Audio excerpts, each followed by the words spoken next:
अगर मैं कहूँ कि भारत का एक शहर जहाँ बिगुल भी बनता है और करोड़ों के स्पोर्ट्स गुड्स एक्सपोर्ट भी होते हैं, और इस शहर में भारत के सबसे ज्यादा म्यूजिकल इंस्ट्रूमेंट्स बनते हैं।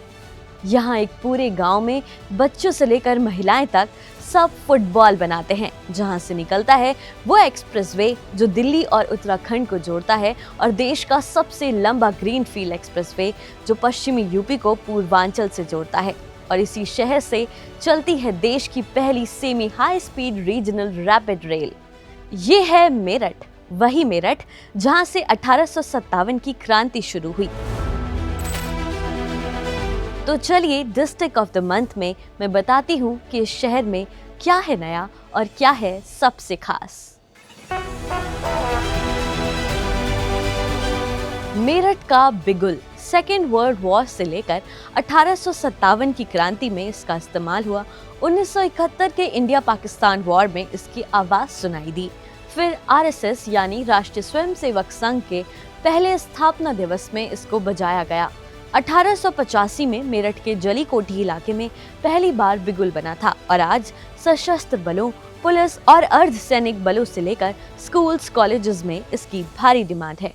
और अब 144 साल पुरानी इस विरासत को जीआई टैग मिला है, जिससे मेरठ के बिगुल को ग्लोबल लेवल पर मान्यता मिली है और इसकी ब्रांडिंग बढ़ गई है। जीआई टैग से मेरठ की पुरानी म्यूजिकल इंस्ट्रूमेंट बनाने की परंपरा को बचाए रखने में मदद मिलेगी, और इससे जुड़े कारीगरों को नई पहचान यानी लोकल स्किल्स को ग्लोबल पासपोर्ट मिल गया है। जीआई टैग ये भी इंश्योर करता है कि केवल मेरठ में बने असली बिगुल ही मेरठ बिगुल के नाम से बेचे जा सकें। आसान भाषा में अब दुनिया में कोई भी मेरठ वाला बिगुल कॉपी नहीं कर सकता। अब बात उस इंडस्ट्री की जो मेरठ को ग्लोबल मैप पर रखती है, यानी स्पोर्ट्स गुड्स इंडस्ट्री। देश की आज़ादी और बंटवारे के बीच पाकिस्तान के सियालकोट से मेरठ आए हिंदू रिफ्यूजीज ने क्रिकेट और दूसरे स्पोर्ट्स प्रोडक्ट को बनाना शुरू किया था, और अब मेरठ के बिजनेसमैन इस विरासत को आगे बढ़ा रहे हैं। इस तरह मेरठ स्पोर्ट्स कारोबार विश्व में अपनी एक खास पहचान बना चुका है। मेरठ की बैट फैक्ट्रीज में वर्ल्ड क्लास क्रिकेट बैट बनाए जाते हैं, जो नए खिलाड़ियों से लेकर इंटरनेशनल सुपरस्टार्स तक दोनों की जरूरतों को पूरा करते हैं। लेकिन असली गेम चेंजर क्या है? One district one product scheme ODOP ने छोटे मैन्युफैक्चरर्स को दिया है ब्रांडिंग, फंडिंग और ग्लोबल एक्सेस, जिसका रिजल्ट है कि मेरठ अब सिर्फ प्रोडक्शन हब नहीं बल्कि स्पोर्ट्स इकोनॉमी क्लस्टर बन चुका है। मेरठ में बनने वाली स्पोर्ट्स इक्विपमेंट्स की डिमांड लगभग 70 देशों में है। मेरठ में लगभग 35,200 बड़ी और छोटी स्पोर्ट्स गुड्स मैन्युफैक्चरिंग यूनिट्स हैं, जिनमें 3,15,000 से ज़्यादा स्किल्ड और अनस्किल्ड लोगों को रोजगार मिला है। भारत के स्पोर्ट्स गुड्स एक्सपोर्ट में मेरठ अकेले 40% का योगदान देता है, और इस इंडस्ट्री का कुल कारोबार लगभग 1,500 करोड़ रुपए है। मेरठ में सिर्फ बैट ही नहीं बनते, यहाँ बनती है इन्फ्लेटेबल बॉल, हॉकी स्टिक और जिम उपकरण, जो अमेरिका, ब्रिटेन, जर्मनी और फ्रांस जैसे देशों में एक्सपोर्ट होते हैं। लेकिन मेरठ की कहानी सिर्फ फैक्ट्रीज तक सीमित नहीं है। यहाँ एक गांव ऐसा भी है जहाँ बच्चों से लेकर महिलाओं तक, लड़के, लड़की या गांव के बूढ़े लोग भी हाथों से और मशीनों से फुटबॉल बनाते हैं। मेरठ से करीब 35 किलोमीटर दूर सिसौला बुजुर्ग गांव फुटबॉल विलेज के नाम से मशहूर है। करीब 3 दशक पहले इस गांव में फुटबॉल बनाने की शुरुआत हुई थी, और अब इस गांव में फुटबॉल बनाना करीब 3,000 परिवारों की रोजी रोटी बन चुका है। यहाँ हर साल कुल मिलाकर 11 लाख गेंदें बनती हैं, लेकिन इस गांव के पास ना तो फुटबॉल का मैदान है और ना ही यहाँ से अब तक कोई बड़ा खिलाड़ी निकला है। लेकिन इस गांव ने अपने हाथ के हुनर से मेरठ को दुनिया में पहचान दिलाई है। अब आते हैं मेरठ के सबसे बड़े ट्रांसफॉर्मेशन पर, यानी कनेक्टिविटी पर, जिस पर यूपी सरकार सबसे ज्यादा फोकस कर रही है। दिल्ली मेरठ आरआरटीएस इंडिया की पहली regional rapid transit system.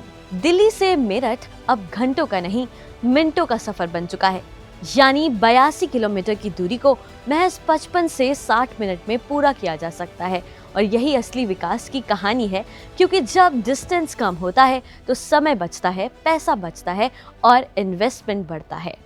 Rapid rail यह नमो भारत के जरिए ट्रैवल टाइम में कमी आई है और रियल एस्टेट के साथ व्यापार में तेजी आ रही है। सड़कों पर प्राइवेट व्हीकल कम होने से पोल्यूशन कम होगा और साथ साथ स्टूडेंट्स और प्रोफेशनल्स के लिए सिक्योर और स्मूथ कनेक्टिविटी मिलेगी। इसके साथ ही दिल्ली मेरठ एक्सप्रेसवे भारत का पहला 14 लेन वाला 96 किलोमीटर लंबा अत्याधुनिक राजमार्ग भी मेरठ की कनेक्टिविटी को आसान बना रहा है। पहले दिल्ली से मेरठ पहुंचने में 2 से ढाई घंटे लगते थे, लेकिन अब ये सफर मात्र 45 से 60 मिनट में पूरा हो जाता है। मेरठ अब फार सिटी नहीं, एनसीआर का एक्सटेंशन बन चुका है और अब एक नई इबारत गंगा एक्सप्रेसवे लिख रहा है, जो देश का सबसे लंबा ग्रीनफील्ड एक्सप्रेसवे है।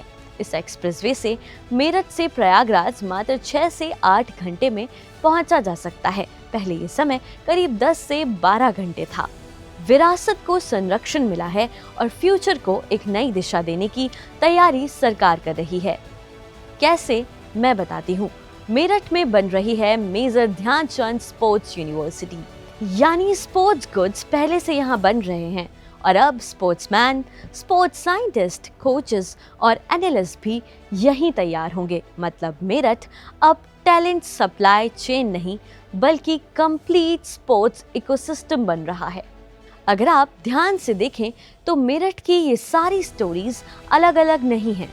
GI tag, ODOP, RRTS, Ganga expressway, sports university, ये सब मिलाकर एक ही चीज बना रहे हैं, इकोनॉमिक मल्टीप्लायर। और यही मॉडल आज उत्तर प्रदेश की ग्रोथ स्ट्रैटेजी का कोर बन रहा है।